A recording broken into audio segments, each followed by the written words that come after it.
आप में से बहुत से लोग ये जानकर आश्चर्य करेंगे कि इतिहास भी करंट अफेयर का विषय हो सकता है क्या? क्यों नहीं हो सकता? आज के सेशन में चर्चा कर रहे हैं। कुछ दिन पहले आपको याद होगा आरएनए के अंदर ही हमने अपने साउथ के टेम्पल्स का जिक्र किया था, तब भी इतिहास कनेक्ट हुआ था। और मैं आपसे बार बार रिक्वेस्ट करता हूं कि इतिहास जब जब सुर्खियों में रहता है करंट अफेयर का टाइटल बन जाता है। तो आज हम जो चर्चा में कर रहे हैं वो चर्चा इस दृश्य को देखकर आपके दिमाग में आ ही गई होगी। क्या आपको ये दृश्य देखकर कुछ याद आ रहा है? कुछ पुरानी तस्वीरें दिमाग में कुछ पढ़ा हुआ याद आ रहा है? देख लीजिए, एक डोम जैसी जगह बनी हुई है जो कि थोड़ा सा तुलनात्मक रूप से ऊंची है, बाकी चीजें नीची हैं।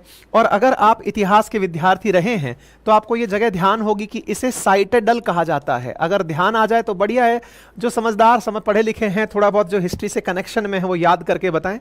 अच्छा, ये जो आपको दिखाई दे रहा है ईंट भट्टे किसी जो जगह दिखाई दे रही है, ये ब्रिक्स से बने हुए कुछ टूटे हुए घर से दिखाई दे रहे हैं, खंडर दिखाई दे रहे हैं। कुछ याद आ रहा है? और अगर ध्यान आ जाए तो फिर आज के सेशन की शुरुआत हो जाएगी। चलिए, जिन्हें इससे ध्यान आ गया अच्छी बात है, नहीं ध्यान आया तो मैं कुछ आपको इमेज दिखाता हूं। ऐसा प्रिडिक्ट किया गया है कि ये जो जगह आपको दिख रही है ये कुछ शुरुआत में ऐसी होती होगी। चर्चा कर रहे हैं साथियों इंडस वैली सिविलाइजेशन की। अब आप पूछेंगे इंडस वैली सिविलाइजेशन की करंट अफेयर से क्या रिलेशन है? और जो बिल्कुल नहीं जानते कि इंडस वैली सिविलाइजेशन क्या है, इसका मतलब यह है कि उन्होंने अभी तैयारी शुरू भी नहीं की है। इंडस वैली सिविलाइजेशन, अगर आप यूपीएससी, स्टेट पीसीएस से किसी भी एग्जाम की तैयारी में हैं, आपकी तैयारी की प्राथमिकी है ये। यानी आपको पता होना चाहिए कि इंसानी सभ्यता का भारत में या भारतीय क्षेत्र में जो हमारा कॉन्टिनेंट है इसके अंदर जो सबसे पहला प्रमाण है वो इंडस वैली सिविलाइजेशन है कि इंसान हुआ करता था लेकिन अचानक गायब हो गया। आप और हमें बड़ी क्यूरोसिटी होती है ना कि आखिरी बार हमारे अवशेष कहां मिले, हम कहां से आ रहे हैं। हर व्यक्ति में जानने का जिक्र होता है ना कि हम किसके वंशज हैं। हमारे देश के लिए इंडस वैली सिविलाइजेशन एक ऐसी ही वंशावली है जिसे जानने का असल क्रेज इसलिए है कि हम पहले क्या माना करते थे, कितने साल पुरानी है। कहते हैं कि आज का जो समय चल रहा है, यानी कि जब ईसा नहीं रहे, ईसा के बाद का समय है, एडी वाला समय है, 2024 में आप चल रहे हैं। लेकिन क्राइस्ट से पहले का, बिफोर क्राइस्ट वाला जो समय है, बीसी वाला जो समय है, उसमें भी अगर कम से कम 1700 साल पहले अगर निकल जाएं, यानी कि आज से लगभग 3700 साल पहले चले जाएं, उस समय कुछ इस प्रकार की सभ्यता हुआ करती थी, कुछ इस प्रकार का शहर हुआ करता था। यह शहर एक जगह नहीं, कई जगह था। मोहनजोदाड़ो उनमें से एक था, हड़प्पा था, धौलावीरा था, लोथल था। ऐसे ही शहरों की आज हम चर्चा कर रहे हैं जो कि लगभग 3500 साल पहले खत्म हो गए। आज हम चर्चा क्यों कर रहे हैं? क्योंकि ये खत्म क्यों हुए, ये आज तक बड़ी क्यूरियस बात है कि आफ्टर ऑल एक सभ्यता जिसके प्रमाण मिलते हैं, व्यवस्थित शहर मिलता है, बढ़िया से ग्रीनरी मिलती है, नहाने के स्विमिंग पूल मिलते हैं, बढ़िया व्यवस्थित सड़कें मिलती हैं, सब कुछ व्यवस्थित मिलता है, लेकिन अचानक कैसे खत्म हुआ होगा, यह जिज्ञासा इंसान के मन में बनी रहती है। सोचो 3700 साल पहले खत्म हो गई होगी तो उससे पहले कब से चली आ रही होगी? इस पर विचारकों का मत है कि लगभग 7000 साल पहले से चली आ रही होगी, ऐसा मानते हैं इतिहासकार। लेकिन हम तो ये कह रहे हैं जी, आप 3700 से 4500, 5000 साल पुरानी सभ्यता भी अगर मानकर चलो तो भी अचानक 3700 साल पहले ऐसा क्या हुआ कि कोई सभ्यता गायब हो गई? इसे लेकर तमाम प्रकार के मतलब कयास लगाए जाते हैं, दावे किए जाते हैं कि एक इतनी बड़ी सिविलाइजेशन गायब हो गई थी। आज की खबर चर्चा में क्यों है? क्योंकि एक मतलब कहिए कि वैज्ञानिक कहिए या थ्योरिस्ट कहिए जो थ्योरी दे रहे हैं, उन्होंने अपनी तरफ से एक थ्योरी दी है कि मोहनजोदाड़ो असल मायने में परमाणु धमाके से खत्म हुई थी। अब यह बात सुनने के बाद आपके मन में क्यूरोसिटी जगेगी कि यार कैसे पॉसिबल है? उस समय न्यूक्लियर बॉम्ब किसके पास था? अच्छा, और न्यूक्लियर बॉम्ब तो बाद में अब जाकर के अमेरिका वालों ने बनाया सबसे पहले, उसके बाद दुनिया में होड़ मची सेकेंड वर्ल्ड वॉर के टाइम पे। सेकेंड वर्ल्ड वॉर से लगभग 3500 साल पहले अगर किसी के पास न्यूक्लियर बॉम्ब था तो यह तो अपने आप में बड़ी चिंता की बात है। ऐसा क्यों दावा किया जा रहा है? क्योंकि इनके दावे के पीछे एक थ्योरिस्ट हैं जो कि अमेरिका के हैं, उनका कहना है कि जो भी डेड बॉडी मिलती हैं, जो स्केलेटन वहां से प्राप्त हो रहे हैं, 3500 साल पुराने जो स्केलेटन हैं, उनके अंदर रेडियो एक्टिविटी पाई जा रही है। रेडियो एक्टिविटी, रेडियो धर्मिता, अगर याद हो तो किसी भी न्यूक्लिक मटेरियल के अंदर, यानी कि जो नाभिकीय सक्रिय मटेरियल हैं, फिजाइल मटेरियल्स हैं, उनमें अल्फा बीटा गामा प्रकार की विकिरणें निकलती हैं, जिससे यह अंदाजा लगता है कि यह कितने साल पुराना है और उसके बारे में पता चलता है कि कितना रेडियो एक्टिव है। तो बोले उन डेड बॉडी से आज भी रेडियो एक्टिविटी बाहर निकल रही है, और प्रमाण यह है कि वो जो रेडियो एक्टिविटी है उसके चलते पशु, कोई भी जानवर उन डेड बॉडीज को कंज्यूम नहीं किया। ये इनका तर्क है। तो भाई साहब एक नई थ्योरी निकल कर आ गई है। अब तक तमाम, इवन ऋतिक रोशन की एक फिल्म भी है, अगर आपने मधुर भंडारकर की देखी हो तो उसमें क्या बोलते हैं, मोहनजोदाड़ो नाम से ही है, जिसमें कारण दिया गया है कि हो सकता है कि वो सभ्यता मोहनजोदाड़ो के नाम से ही है कि वो सभ्यता इंडस नदी के अंदर आई हुई बाढ़ से खत्म हुई होगी। अलग अलग कयास हैं कि अचानक क्यों सभ्यता खत्म हुई। उसमें आज एक नई थ्योरी जुड़ गई है कि परमाणु धमाका हुआ होगा। कैसे हुआ होगा नहीं पता, लेकिन रेडियो एक्टिविटी इनके तर्क में एंट्री कर जाती है। खैर जो भी है, इस बहाने हम थोड़ा सा इतिहास रिवाइज कर लेते हैं, कहां पर है, कैसे है, क्या थ्योरीज हैं, सारी बातों की चर्चा कर लेते हैं। ठीक है, वैज्ञानिकों का क्लेम है कि जो स्केलेटन्स यहां से मिल रहे हैं जो 4000 साल पुराने हैं, उनमें रेडियो एक्टिविटी पाई जा रही है। दैट मीन्स उस समय किसी ने न्यूक्लियर बम का उपयोग किया होगा। डन। चलिए तो अब हम शुरू करते हैं। कहां है इंडस वैली सिविलाइजेशन। इस बहाने क्विक रिवीजन हो जाएगा। आप लोग भी अपने अपने नोट्स रिवाइज कर लेना। जो कंटेंट मैं यहां दे रहा हूं अपनी पाठशाला.com जो हमारी वेबसाइट है वहां मिल जाएगा। वहां पर पीडीएफ के फॉर्म में आपको प्राप्त भी हो जाएगा। तो देखिए साथियों, भारत के अगर नदी सिस्टम को देखते हैं, रिवर सिस्टम को देखते हैं, तो रिवर सिस्टम में Indus river system largest river system. हालांकि ये इंडियन सब कॉन्टिनेंट जब पाकिस्तान भारत का हिस्सा हुआ करता था उस समय सबसे बड़ी नदी हमारी होती थी, लेकिन जब देश विभाजित हुआ तो इंडस रिवर चली गई पाकिस्तान में। खैर कोई बात नहीं, भारत को नाम जो इंडिया है वो यही इंडस देकर चली गई, क्योंकि इंडस को पार करके ही जो क्षेत्र आता था उसको जब पार करके आक्रांता विदेशी आते थे तो इंडस की आड़ में हमें इंडिया कहा करते थे। ठीक है साहब। चलिए, तो आप, यही कारण है कि सिंधु और हिंदू शब्द निकल कर आया। एनीवे, तो ये जो इंडस रिवर है, और ये हमेशा इस इंसानी सभ्यता का प्रमाण रहा है कि नदी, यहां जहां पानी है, जहां अनाज उगने की संभावनाएं हैं, वहां पर इंसानी सभ्यता निवास करती है। आज भी उठाकर अगर आप देखें तो भारत के जितने भी प्रमुख बड़े शहर हैं वो सभी या तो जल के कोई सोर्स के नजदीक हैं या रिवर के नजदीक हैं। चाहे आप उठाकर गंगा नदी के किनारे बसे हुए सारे शहरों को उठाकर देख लें, चाहे आप दिल्ली देख लें, चाहे बनारस देख लें, आप कोई सा भी, लखनऊ उठाकर देख लें, पटना उठाकर देख लें, कोलकाता उठाकर देख लें, मुंबई उठाकर, चेन्नई, या तो ये समुद्र के किनारे हैं या नदियों के किनारे हैं। हर शहर किसी ना किसी जल सोर्स के किनारे स्थित है, क्योंकि मानव सभ्यता की सबसे बड़ी जरूरतों में पानी हमेशा रहा है। पानी के साथ साथ जमीन की फर्टिलिटी, क्योंकि पानी है तो जमीन उपजाऊ है। जमीन उपजाऊ का उपयोग करके, ऐसा नहीं है कि पानी है तो जमीन उपजाऊ होगी ही, ऐसा नाइल रिवर के केस में आप कह सकते हैं, ऐसा पॉसिबल नहीं है। लेकिन फिर भी एक बार के लिए मानकर चलें कि पानी का उपयोग करके खेती करने का अगर प्रयास किया जाए तो फर्टाइल लैंड दूसरा बड़ा कारण बनती है।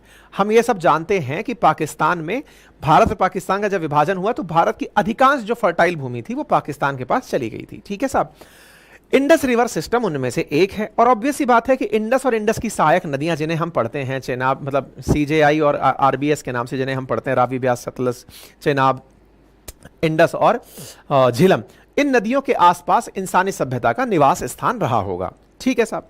तो ऐसे ही इंडस रिवर की जो सहायक नदियां थी उनके समय, उनके पास में उस समय पर, आज से 3500 साल पहले तो विलुप्त हो गई, आप लेके चलिए 5000 साल पहले, इन नदियों में पानी भी बहुत रहा होगा। ऐसा मैं क्यों कह रहा हूं? क्योंकि धीरे धीरे नदियां सूखती जा रही हैं, ग्लेशियर्स पिघल रहे हैं, दुनिया का तापमान बढ़ रहा है, तापमान बढ़ रहे हैं तो नदियों के पानी अंदर घट रहे हैं। ऐसी स्थिति में, क्योंकि ग्लेशियर्स पिघलने लग गए ना, तो अभी तो लेवल बढ़ रहा है लेकिन सूखा भी पड़ने लगा है।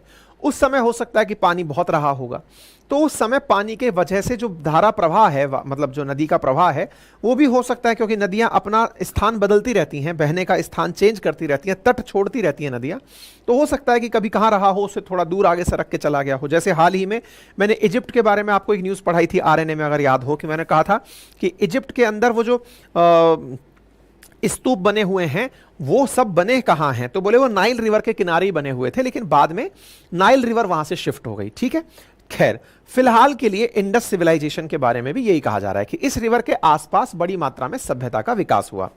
इनमें से अगर आप ध्यान से देखें तो हड़प्पा जो है वो विकसित हुआ आपके रावी नदी के तट पर, मोहनजोदाड़ो विकसित हुआ इंडस रिवर के तट पर। ठीक है। अब हम ये जानकारी क्यों विकसित ले रहे हैं? क्योंकि आज की चर्चा में मोहनजोदाड़ो है, लेकिन आपके दिमाग में एक बड़ा प्रश्न बनता है, सर किसी को कैसे पता चला कि यहां पर कोई शहर है? मतलब कोई घूमने गया और भूतिया जगह दिख गई थी क्या? जैसे कभी आप हमारे राजस्थान पधारें और राजस्थान में मेरे शहर अलवर पधारें तो वहां पर एक जगह है अजबगढ़ भानगढ़।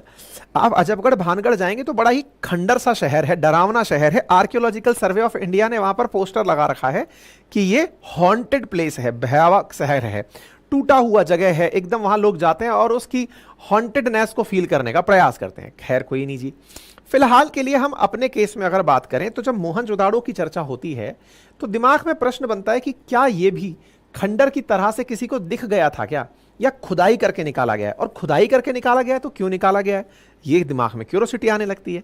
तो कहा जाता है कि जब देश में अंग्रेजों का शासन हुआ, अंग्रेज हमारे देश में रहे, 1857 की क्रांति हुई। 1857 की क्रांति के बाद भारत में जो गवर्नर जनरल का शासन हुआ करता था, British east India company governor general के माध्यम से हम पर शासन करती थी। तो गवर्नर जनरल से शासन ब्रिटेन की महारानी ने छीनकर अपने पास ले लिया।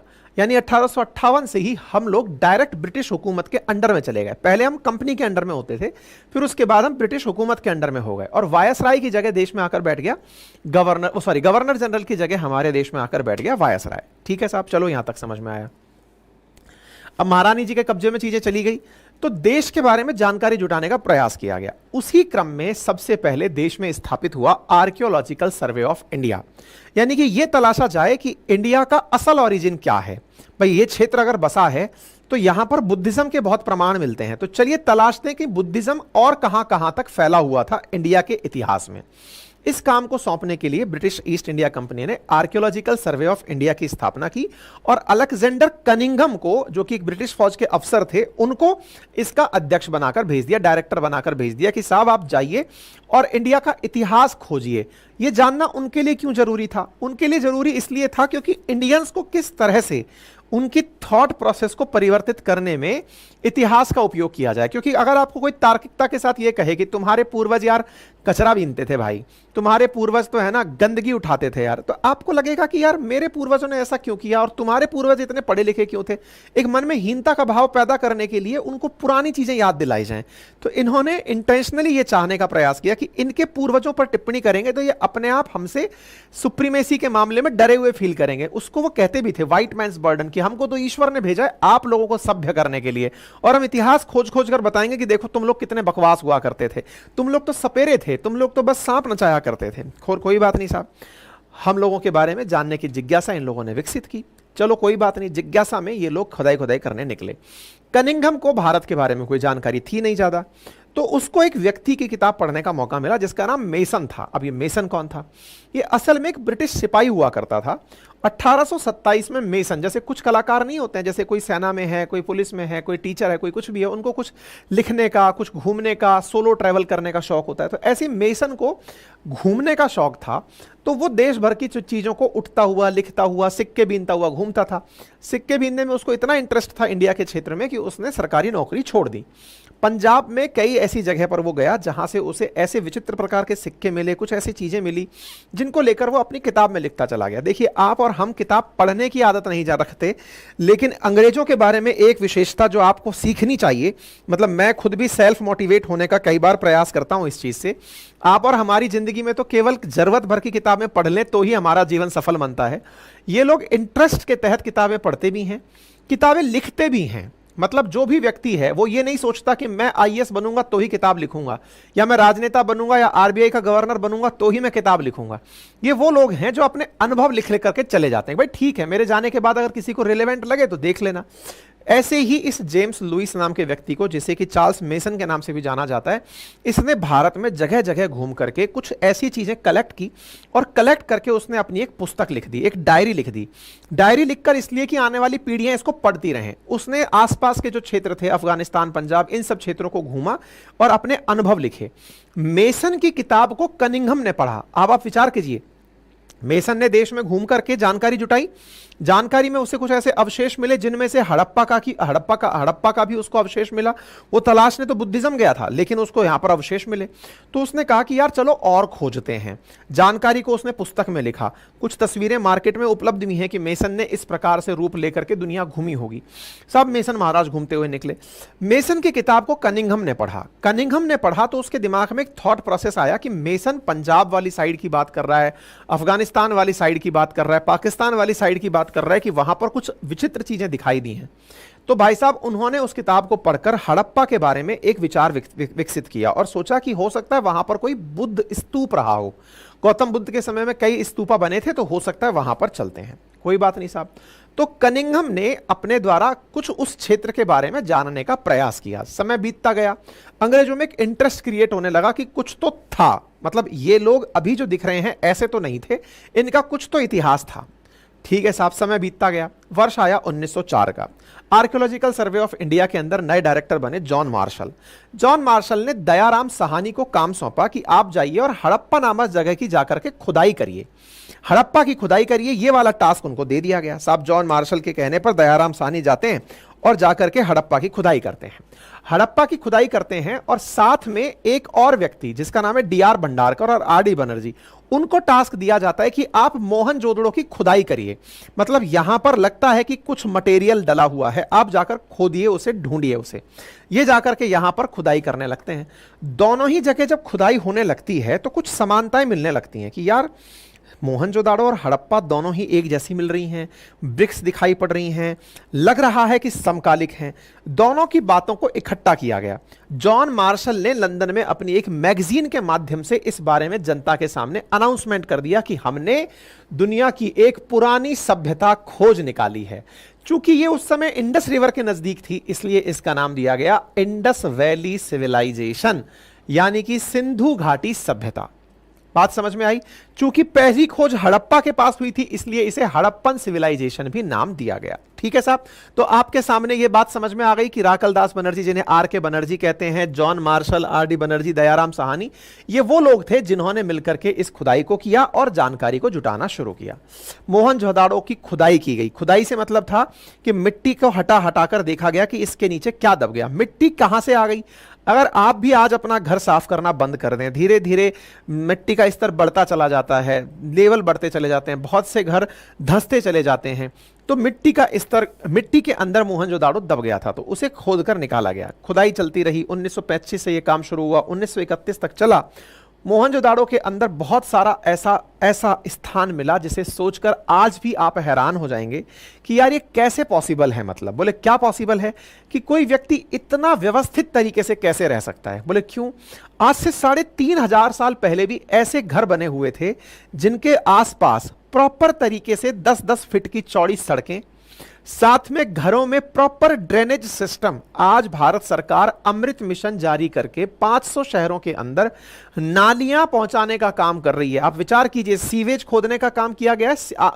वर्ल्ड बैंक की रिपोर्ट है कि भारत को अगर 2047 तक विकसित राष्ट्र बनना है तो 50% से अधिक आबादी को शहरों में लाना होगा और उसके लिए $840 बिलियन खर्च करना होगा इंडिया में, तब जाके सिविलाइजेशन आएगा। मतलब कि विकसित भारत के लक्षण या अर्बनाइजेशन आएगा।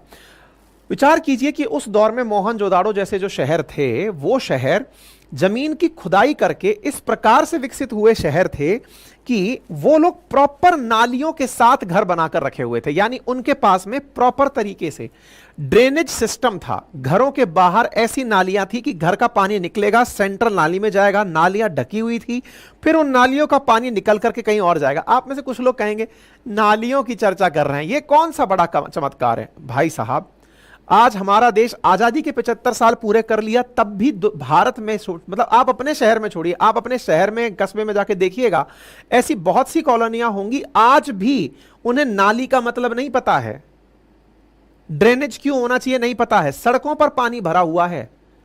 अगर आपने भी ये वास्तविकता देखी है तो पहचानिए कि आज 3,500 साल बाद भी हम इतने सभ्य नहीं है जितने वो लोग तब सभ्य थे। सभ्यता नाम यूं ही नहीं पड़ता है, सिविलाइज्ड लोग सिविलाइज्ड इसीलिए नहीं कहलाए। आज भी आपको यह बात नहीं पता है कि मेरे घर के सामने भरा हुआ यह पानी मेरी बीमारी का कारण बनेगा, मैं इसकी वजह से कितना गंदगी में रहूंगा, बस मेरे घर का पानी निकल जाए, सड़कों पर बिखरा रहे। नहीं, उस शहर में प्रॉपर तरीके से घर का पानी निकला, ढकी हुई नदी के नाली के अंदर जाकर शहर के किसी दूसरे कोने में गिरने पहुंचा है। यह छोटी बात नहीं हो सकती। इस बात को उन लोगों ने उस दौर में विचार कर लिया था, तो यूं ही वो लोग नहीं थे। फिर आप कहेंगे इतनी सी बात, मतलब इतनी सी बात को लेकर के आप उनको सिविलाइज्ड कह रहे हैं। चलिए तो बड़ी बात कर लेते हैं। भारत का इतिहास तो लंबा चौड़ा पुराना आपको पता है ना, 3,500 साल से भी ज्यादा पुराना आपको तो लगता है। लेकिन ज्ञात सभ्यता में जब से आप आए हैं तब से आप विचार कीजिए कि देश में कोई भी राजा या कोई भी जनता, मतलब कहीं भी रहे, बिना पानी के और बिना भोजन के सरवाइव नहीं कर सकता। दुनिया की 3 ही तो मूलभूत आवश्यकता है ना, रोटी कपड़ा मकान। तो रोटी कपड़ा मकान में, मकान आपको मोहनजोदड़ो में इतने जबरदस्त बने हुए दिखाई देते हैं, पकी हुई ईंट से बने हुए मकान दिखाई देते हैं। बात करते हैं कपड़े की। कपड़ा तो खैर प्रमाण के रूप में नहीं मिला, लेकिन कुछ तस्वीरें ऐसी मिली, कुछ मूर्तियां ऐसी मिली जिसमें कि कपड़ा पहनाया हुआ दिखाया गया है, जैसे कि एक पुजारी की जो मूर्ति मिली है। अच्छा, इसी के साथ साथ तीसरी इंपॉर्टेंट चीज, रोटी की बात अगर हम करें, अब रोटी की कहानी को आप कैसे समझें। अब आप सोचिए, कोई भी इंसान है, जिएगा तो खाएगा, खाएगा तो खाने के लिए उसको कुछ तो चाहिए, या तो वो जानवर खाएगा या फिर वो अनाज खाएगा। सोचिए कि वो अनाज खाएगा तो अनाज हर दिन तो पैदा होगा नहीं, सीजन में कभी एक बार पैदा होगा। उस समय पर मोहनजोदड़ो की जो सभ्यता थी, या फिर कहिए इंडस वैली सिविलाइजेशन जो थी, उस समय के लोग अनाज पैदा करना जानते थे। बोले ये कौन सी बड़ी बात है, तो ये तो बेसिक सी बात है, अनाज पैदा करना जानते होंगे। चलिए तो बड़ी बात कर लेते हैं। आज अनाज पैदा होता है, अनाज का भंडारण किया जाता है। भंडारण करने के लिए हम लोग गोदाम बनाते हैं, बड़े बड़े एफसीआई अपने गोडाउन बनाती है, सो दैट कभी जरूरत पड़ गई तो हम गोडाउन के अंदर लेकर अनाज भरेंगे। आप विचार कीजिए कि उस समय भी ग्रेनरी का कंसेप्ट हुआ करता था। ग्रेनरी बोले तो पूरा शहर अनाज पैदा करेगा, उसे इकट्ठा करके किसी एक जगह रखा जाएगा ताकि बारिश आने पर, और ग्रेनरी को बहुत ऊंचाई पर बनाया गया ताकि बारिश आने पर उस अनाज को सुरक्षित रखा जा सके और जरूरत का अनाज निकाला जा सके। सोच रहे हैं, उस समय का सिविलाइजेशन है ये। तो इसका मतलब यह हुआ कि एक सिविलाइजेशन ऐसी थी जो अत्यधिक समझदार प्रकार की थी। और सुनो, केवल इतना ही नहीं, प्रॉपर तरीके से उन्होंने शहर के बाहर ऊंची ऊंची दीवारें बनाई हुई थी। दीवारें इसलिए नहीं कि कोई उन पर आक्रमण कर देगा, नहीं, इसलिए कि कभी नदी में पानी बढ़ गया तो पानी की वजह से बाढ़ ना आ जाए। आज भी अगर आप बेनालक्स कंट्री, बेल्जियम, नीदरलैंड, लग्जमबर्ग की बात करते हैं, उनमें से भी अगर नीदरलैंड की बात करें तो नीदरलैंड भी लो लैंड कंट्री है, यानी समुद्र का जल स्तर नीदरलैंड के स्तर से ऊपर है। समुद्र का पानी नीदरलैंड में अंदर आ सकता है, इसलिए नीदरलैंड वालों ने भी दीवारें बना रखी हैं ताकि समुद्र का पानी अंदर ना आए। और पानी अगर आ जाता है तो उसे निकाल निकाल कर बाहर फेंकते हैं, और जो जमीन बनकर आती है उसे पोल्डर लैंड कहते हैं नीदरलैंड में। सोचिए, ये लोग उस समय इतने इंटेलिजेंट थे कि दीवारें बना बना करके पानी अंदर नदी का ना घुसा है, शहर को सुरक्षित रखा हुआ था, फिर भी खत्म हो गए। भाई साहब, जिज्ञासा इसी बात की तो है कि फिर तुम कैसे खत्म हो गए मेरे भाई। तुम खेती करना जानते थे, तुमको अच्छे से रहना पता था, पानी की वजह से होती हुई बीमारियां पता थी, तुम आराम से नदियां बनाकर, नालियां बनाकर रहा करते थे, अनाज सुरक्षित रखते थे, पानी की बाढ़ से ना मर जाओ, फिर भी तो फिर ये तो वही वाली बात हुई ना कि कोई व्यक्ति सब तरह से सुरक्षित है, बढ़िया खाता है, बढ़िया रहता है, तनाव मुक्त रहता है, बढ़िया जीवन जीता है, लेकिन यार तू कैसे खत्म हो गया पता ही नहीं चल रहा यार, इसको क्या हो गया। वो अचरज आज भी सिंधु घाटी सभ्यता के साथ है कि ये अचानक खत्म कैसे हो गए। ठीक है, ये कुछ तस्वीरें हैं जो हड़प्पा की ग्रेनरी की तस्वीरें हैं कि अनाज कैसे रखा जाता होगा। एआई ने इस बात को जनरेट करके देखा कि लोग कैसे रहते होंगे, तो कुछ इस प्रकार से आर्टिफिशियल इंटेलिजेंस में जब ये जानकारी साझा की गई तो ये इस प्रकार का शहर बनकर आया कि लोग कुछ इस प्रकार से वहां रहते होंगे।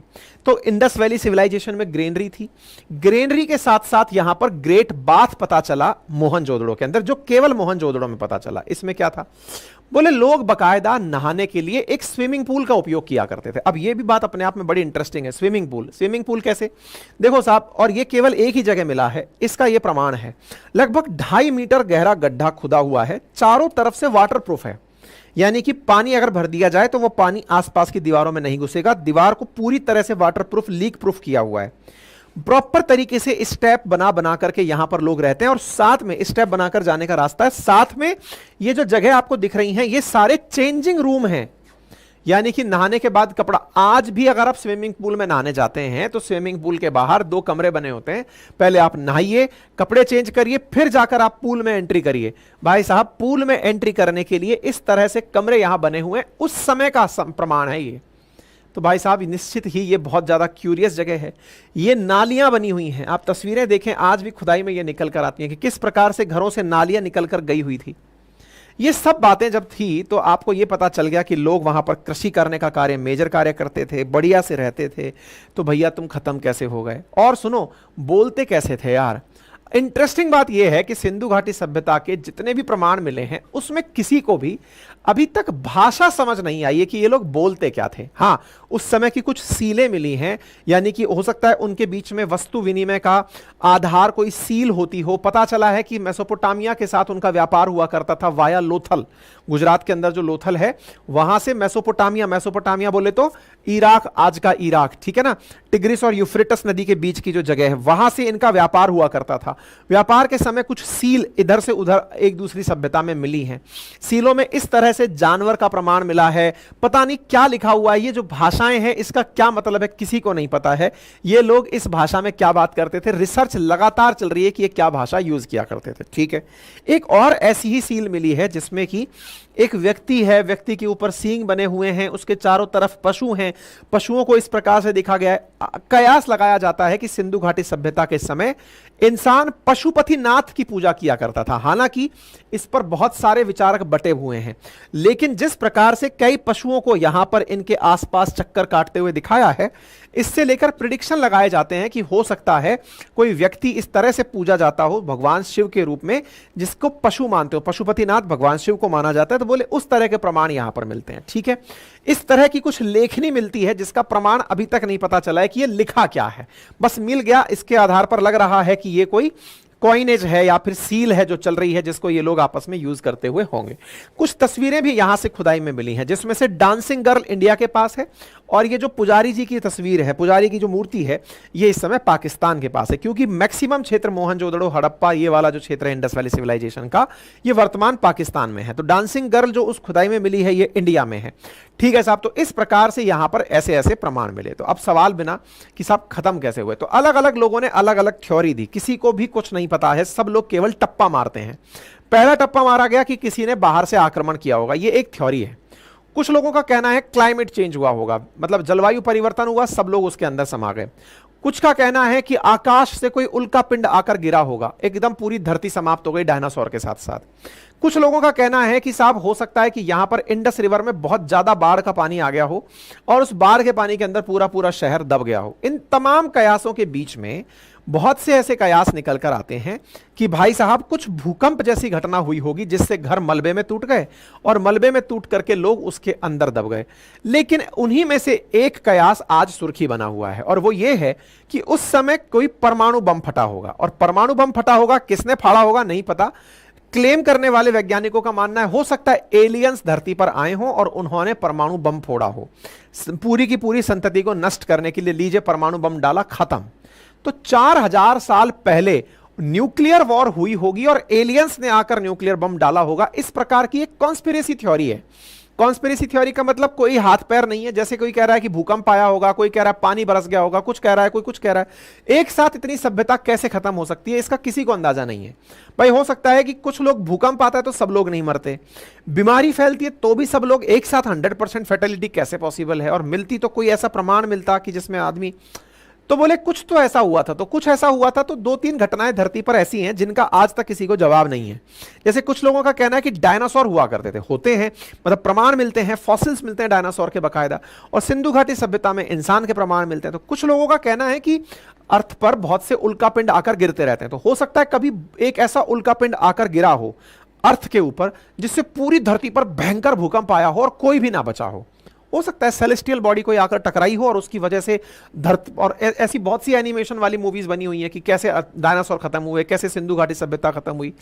लेकिन इनमें से बोले एलियंस आए और उन्होंने परमाणु बम गिरा दिया, ये एक नई थ्योरी है। और बोले इस थ्योरी के पीछे आधार क्या है, बोले जो डेड बॉडीज के स्केलेटन्स मिले हैं ना, अभी भी जो स्केलेटन्स मिलते हैं सिंधु घाटी सभ्यता के, उनमें रेडियो एक्टिविटी है, मतलब उनसे gamma x, alpha beta gamma प्रकार की जो रेडिएशन है वो निकल रही हैं। और दूसरा इसके पीछे तर्क ये है कि इनको किसी जानवर ने क्यों नहीं खाया, अगर कोई जानवर रहा होता तो खाता, तो बोले जानवर ने क्यों नहीं खाया, बोले ये दूसरी थ्योरी। तो इस कारण से, और ये विचार देने वाले व्यक्ति जिनको आप यहां पर देख रहे हैं, इनका नाम बिली कार्लसन है, जो कि अमेरिका के अंदर फॉरबिडन नॉलेज इस प्रकार की कंपनी चलाते हैं, बेस्ट सेलर हैं, हार्वर्ड से एंशिएंट हिस्ट्री के अंदर पढ़ाई लिखाई किए हुए हैं। इन्होंने अपने एक पॉडकास्ट में इस प्रकार की थ्योरी को चर्चा में ला दिया।